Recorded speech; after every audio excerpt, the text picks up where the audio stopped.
আমাদের একটা পাকা পোক্ত বাড়ি চাই, এমন বাড়ি যা মানুষ খাবে না কিন্তু দেখতে সুন্দর। ভুতুড়ে পরিবার উড়তে উড়তে এসে পৌঁছালো হরিপদর বাড়ির উঠোনে। উঠোনের এক কোণে মাথা উঁচু করে দাঁড়িয়ে আছে এক বিশাল তাল গাছ। তার মাথায় ঝুলছে এক কাঁদি তাল, যার মধ্যে একটা বেশ বড় আর পাকা তাল। পেয়ে গেছি, ওই দেখ আমাদের নতুন বাড়ি।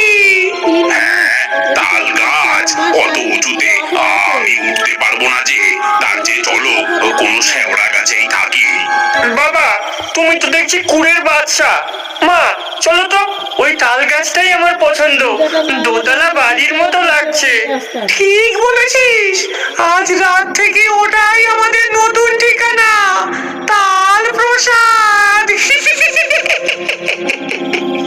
পরিকল্পনা মতো তিনজন হাওয়ায় ভেসে তাল গাছের মাথায় উঠল, কিন্তু ভূতনাথ সে পাকা তালটা ধরতে গিয়ে তার ধাক্কায় পাকা তালটা দুম করে উঠোনে পড়ে গেল।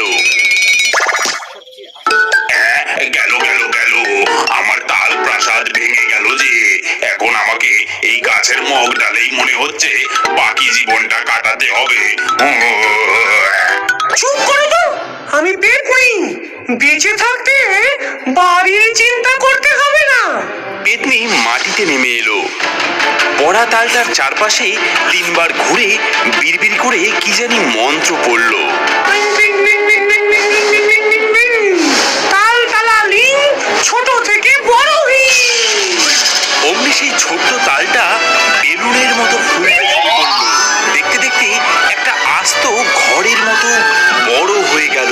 ভেতরে ঢোকার জন্য একটা গোল দরজাও পর্যন্ত তৈরি হয়ে গেল। ওয়াও মা, তুমি তো জাদুকর, কিন্তু ভেতরটা যে একদম ফাঁকা। ফাঁকা থাকবে কেন? তুই আছিস কি করতে?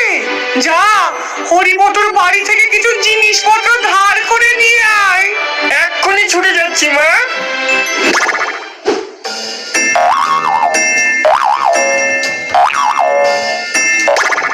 কিছুক্ষণের মধ্যেই ফুচকি ফিরে এলো। তার হাতে হরিপদর গা মোছার গামছা, ছেলের ছেঁড়া হাফ প্যান্ট, একটা ভাঙা টুল আর একটা তেলের খালি বোতল। সাব্বাস! এই গামছাটা দিয়ে জানলার পর্দা বানিয়ে দে, আর এই হাফ প্যান্টটা হবে আমাদের পাপোশ, আর এই তেলের বোতলটা ফুলদানি। আমাদের তাল সংসারে এবার জমে যাবে। चीकू महीने का सिर्फ 1 रुपए लेती है और आपको बिजनेसमैन बनना और सोशल मीडिया इन्फ्लुएंसर बनना सिखाती है। डिजाइन सिंपल और क्लासी है और प्राइस भी सिर्फ 92 रुपीज। आपको चाहिए तो कमेंट फॉर लिंक। বাবা তালের বড়া খাবো, তাল পাড়তে হবে যে। তাল তাল তো এখনো পাকেইনি রে। পেকেছে? আমি কাল রাতেও দেখেছি একটা কালো তাল ঝুলছিল গাছে, আজ উঠোনে পড়ে আছে। ওটা দিয়েই বড়া বানাও। হরিপদ উঠোনে গিয়ে দেখে একটা বিশাল অদ্ভুত তাল পড়ে আছে, কিন্তু সেটা এত বড় যে একা তোলা অসম্ভব। এ কি রে বাবা, এটা তাল না হাতির ডিম? গাছে আরো আছে, দাঁড়া আমি পেরে আনছি। হরিপদ যেই না গাছে উঠতে গেছে, অমনি ভেতর থেকে পেতনি রেগে আগুন। ওই দেখো, লোকটা আমাদের বাকি ঘরগুলোকেও পেরে নিতে আসছে। যাও, ওকে আটকানোর ব্যবস্থা করো। আমি না, আমার দ্বারা হবে না, তুমি কিছু করো। পেতনি রেগে গিয়ে নিজেই কাজে নামলো। হরিপদ যেই একটু উঠেছে, অমনি পেতনি ফু দিয়ে তাল গাছটাকে তেল তেলে বানিয়ে দিল। হরিপদ হরকাতে হরকাতে নিচে পড়ে গেল। বড্ড পিছল গাছটা। সে গামছা দিয়ে হাত পা মুছে আবার গাছে উঠতে লাগলো। এবার পেতনি একদম পিঁপড়ে তার গায়ে ছেড়ে দিল। ওরে বাবা, ওরে বাবা, এ কি ওরে বাবা রে, এই যে লাল পিঁপড়ে, এই পিঁপড়ে গুলো কোথা থেকে এলো? ও বাবা গো, না, আজ আর তাল পাড়া হবে না। হরিপদ হাল ছেড়ে দিয়ে ঘরে ফিরে গেল। এদিকে তাল বাড়ির ভেতর থেকে পেতনি, ভূতনাথ আর ফুচকি হি হি করে হাসতে লাগলো। কেমন ভেগেছে দেখো। গোপালের কান্না থামাতে হরিপদ সেদিন সন্ধ্যাবেলায় বাজার থেকে দুটো পাকা তাল কিনে আনলো। রাত বাড়তেই হরিপদর স্ত্রী সারদা তালের বড়া ভাজতে শুরু করলো। গরম তেলে ছাড়া তালের বড়ার ম ম গন্ধে সারা বাড়ি ছড়িয়ে পড়লো। সেই গন্ধ হাওয়ায় ভেসে গিয়ে ঢুকলো তাল বাড়ির ভেতরে। ও বাবা গো, এ কিসের গন্ধ গো, আমার যে জিভে জল চলে এলো। মা, এটা তো তালের বড়ার গন্ধ। কি সুন্দর গন্ধ। আমার চাই মা, আমার এক্ষুনি চাই। মানুষগুলো আমাদের সামনে বড়া ভেজে আমাদেরই লোভ দেখাচ্ছে। এত বড় সাহস! এর প্রতিশোধ নিতেই হবে, আর বড়াগুলো আমাদেরই খেতে হবে। ভূতনাথ, তুমি যাও, গিয়ে মানুষের বাড়ির জানলায় দাঁড়িয়ে পেঁচার মতো ডাকো। ওরা ভয় পেয়ে অন্যদিকে মন দেবে। আর ফুচকি, তুই সেই সুযোগে রান্নাঘর থেকে বড়ার বাটিটা নিয়ে আসবি। হ্যাঁ, আমি যদি ধরা পড়ে যাই? কিচ্ছু হবে না, যাও তুমি। ভূতনাথ ভয়ে ভয়ে গিয়ে জানলার ধারে দাঁড়িয়ে পেঁচার মতন ডাকতে শুরু করলো। ভূতম, ভূতম, ভূতম, ভূতম। কিন্তু তার গলাটা এতই ফ্যাস ফ্যাসে ছিল যে শুনে মনে হচ্ছিল কেউ যেন কাঁসছে। হ্যাঁ গো, শুনছো? বাইরে কে যেন কাশছে, নিশ্চয়ই ঠান্ডা লেগেছে কারো। এই সুযোগে ফুচকি ইঁদুরের মতো নিঃশব্দে রান্নাঘরে ঢুকে পড়লো। গরম বড়ার বাটিটা তুলে নিয়ে এক দৌড়ে সে তাল বাড়িতে ঢুকে পড়লো। মা, মা, এনে ফেলেছি মা। তিনজনে মিলে গরম গরম তালের বড়া খেতে লাগলো।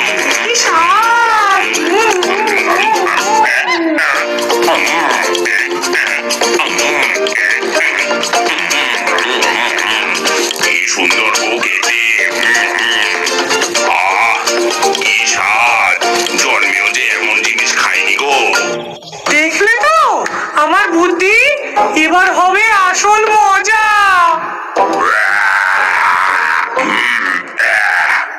কি জিনিস খেলাম গো গিন্নি, পেটটা ভরতেই দেখি শরীরে কেমন সুর খেলতে শুরু করেছে। আমার তো নাচতে ইচ্ছা করছে মা, অনেকদিন মানুষের ভয় দেখে নাচিনি। পেতনির শয়তানি দৃষ্টি গিয়ে পড়লো হরিপদর বাড়ির টিনের চালের ওপর। চাঁদের আলোয় ওটা একটা রূপালী মঞ্চের মতো দেখাচ্ছিল। নাচবি? শুধু নাচবি কেন রে? গান বাজনা হবে, জলসা হবে, সব হবে। বাজনা? বাজনা কোথায় পাবো মা? ওই দেখ, ওই তো আমাদের বিশাল ঢাক। আর এই যে উঠোন ভর্তি নুড়ি পাথর, এগুলো হলো আমাদের বাজনার কাঠি। আজ রাতে আমরা মানুষকে এমন সঙ্গীত শোনাবো যে তারা জীবনেও ভুলবে না। আমি হলাম মূল গায়ক, সবচেয়ে বড় পাথরটা আমার, আমি দেব তাল। আর আমি দেব ঝুমুর। এই ছোট ছোট নুড়িগুলো, এগুলো আমার। তাহলে আমি দিই মাদল, আমার হাতে ওজন আছে, আওয়াজটা ভালোই হবে।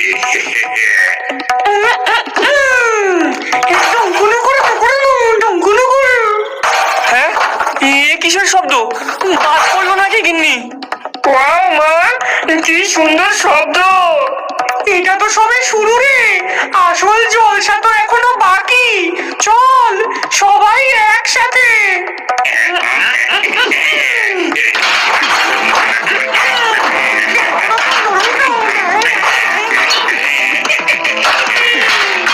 বাবা, বাবা,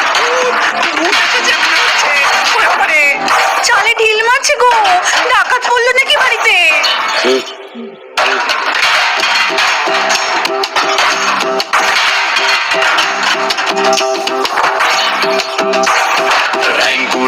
বাদ্যি বাজে ভূতের নাচন মাঝ রাতে, মানুষ ঘুমায় ভয়ে ভয়ে, মোদের ভারী মজা তাতে।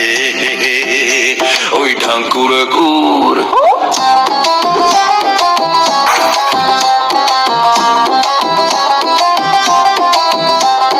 বরপাত পাথর আমার হাতে, দিচ্ছি কেমন রাত্রিবেলা ওদের বুকে ভয় জমাতে, এই তো আমার আসল খেলা। ঢুম ঢ্যাঙ্কুরা বাদ্যি বাজে, ভূতের নাচন মাঝ রাতে, মানুষ ঘুমায় ভয়ে ভয়ে, ভূতের বাড়ি মজা তাতে।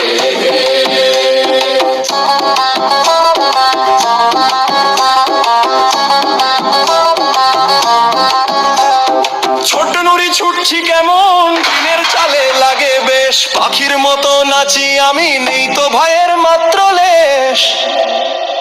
ঢ্যাঙ্কুর কুরু ঢ্যাঙ্কুরা বাদ্যি বাজে, ভূতের নাচন মাঝ রাতে, মানুষ ঘুমায় ভয়ে ভয়ে, মোদের বাড়ি মজা তাতে।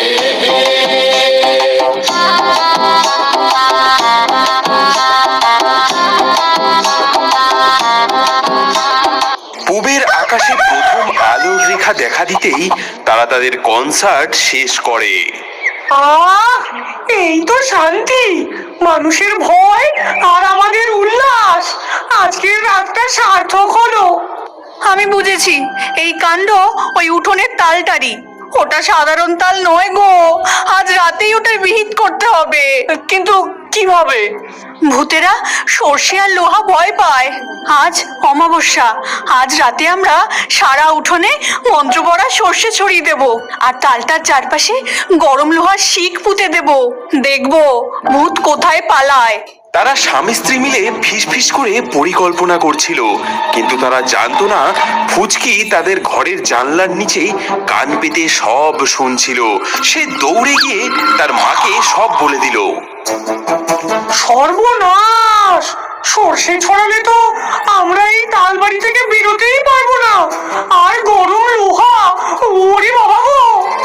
তাহলে চলো চলো গিন্নি, শিগগির পালাই। পালাবো কেন?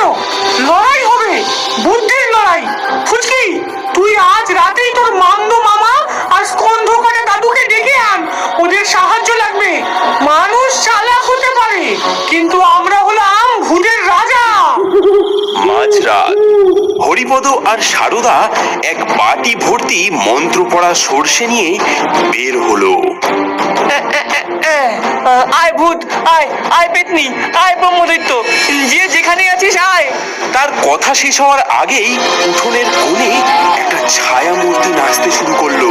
তার মাথা নেই, শুধু দুটো হাত আর দুটো পা নড়ে চলেছে। এটা স্কন্ধ কাটা। তাকে দেখে সারদা ভয়ে চিৎকার করে উঠলো। এই সুযোগে অন্যদিক থেকে বেরিয়ে এলো এক লম্বা দাড়িওয়ালা মামদো ভূত। সে হিন্দু মন্ত্রকে ভয় পায় না। সে একটা বিশাল কচুপাতা হাতে নিয়ে ঝড়ের বেগে ছুটে এলো এবং হরিপদর ছড়ানো সমস্ত সর্ষে সেই পাতায় ছেটিয়ে তুলে নিল। কি গো কর্তা, এই সামান্য সর্ষে দিয়ে আমাদের ভয় দেখাবে? পেতনি, ভূতনাথ আর ফুচকি তাদের তালবাড়ি থেকে এই দৃশ্য দেখে আনন্দে হাততালি দিতে লাগলো। মানুষের প্রথম পরিকল্পনা একেবারে মাঠে মারা গেল। মামা জিতে গেছে, মামা জিতে গেছে। বললাম না, মানুষ চালাক হলে আমরা হলাম তাদের ওপরের চালাক।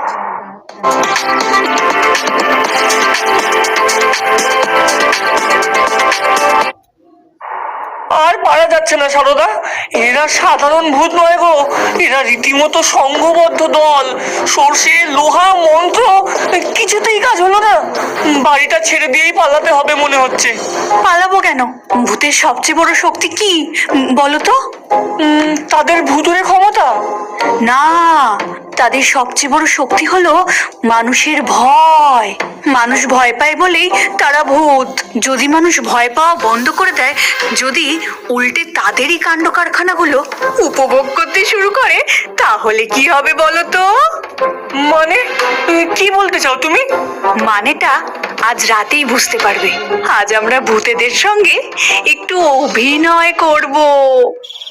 মাঝরাত তালবাড়ির ভেতর থেকে পেতনি, ভূতনাথ আর ফুচকি উকি মেরে দেখছে আজ মানুষগুলো কি করে। তারা ধরেই নিয়েছে আজকেও নতুন কোনো কান্নাকাটি বা ভয়ের দৃশ্য দেখা যাবে। কিন্তু তারা যা দেখলো তাতে তিনজনেরই চোখ গোল গোল হয়ে গেল। হরিপদ আর সারদা উঠোনে একটা মাদুর পেতে বসে আছে এবং হাসি মুখে তালবাড়িটার দিকে তাকিয়ে আছে। আহা, কি চমৎকার প্রতিবেশী পেয়েছি আমরা। কাল রাতে টিনের চালে যে ঢ্যাঙ্কুরাকুর কনসার্টটা হলো, আহা হা হা, আমার তো শুনে একেবারে কান জুড়িয়ে গেছে গো। ঠিক বলেছো গো, পয়সা খরচা করে যাত্রাপালা দেখতে যাওয়ার কি দরকার? আমাদের বাড়িতেই তো রোজ রাতে উঠোনে এরকম বিনোদনের ব্যবস্থা। আমি তো ভাবছি কাল থেকে পাড়ার সবাইকে ডেকে আনবো এরকম মজা দেখতে। এই কথা শুনে তালবাড়ির ভেতরে থাকা তিন ভূতের মুখ দিয়ে আর কথা সরছে না। মা, ওরা আমাদের বাজনা শুনে খুশি হয়েছে, প্রশংসা করছে দেখি। আমি তো আগেই বলেছিলাম আমার পেঁচার ডাকটা দারুণ, অস্কার পাওয়ার মতো, কিন্তু এরা তো টিনের শব্দের প্রশংসা করছে। চুপ করো তো, নিশ্চয়ই কোনো চাল আছে এর মধ্যে। মানুষ কখনো ভূতের ভয়ে আনন্দ পায় না, ভয় পাবে, কাঁদবে, পালাবে, এটাই তো নিয়ম। বিষয়টা পরীক্ষা করার জন্য পেতনি ফুচকিকে ইশারা করলো। ফুচকি সাথে সাথে একটা বড় পাথর নিয়ে ঢ্যাম করে টিনের চালে মারলো। বাইরে থেকে হরিপদ আর সারদা হাততালি দিয়ে উঠলো। বাহ বাহ বাহ বাহ বাহ বাহ, এই তো শুরু হয়েছে, এই তো বেশ দারুণ মজা লাগছে। আরেকটা হোক, আরেকটা হোক।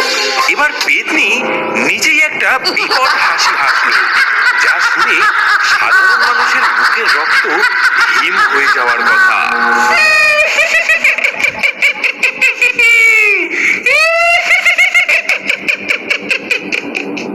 ও মা, কি মিষ্টি গলা গো! আমাদের গোপালটাকে গান শেখানোর জন্য রেখে দিলে কেমন হয় গো? এই কথা শোনার পর পেতনির মাথা ঘুরে গেল। তার এত বছরের ভুতুরে জীবনে এমন অপমান সে কখনো সহ্য করেনি। ভয় দেখানো তার পেশা, তার শিল্প, আর সেই শিল্পের এমন তারিফ, এটা তো অপমান। না, এটা হতে পারে না। আমরা ভয়ঙ্কর, আমরা বিভৎস। আমাদের দেখে তোরা ভয় পা, ভয় পা বলছি, কান্না কর তোরা। বাহ বাহ বাহ বাহ বাহ বাহ বাহ, বেশ সুন্দর, বেশ সুন্দর। আরো হাসো, আরো হাসো, আমাদের তো বেশ মজাই লাগছে।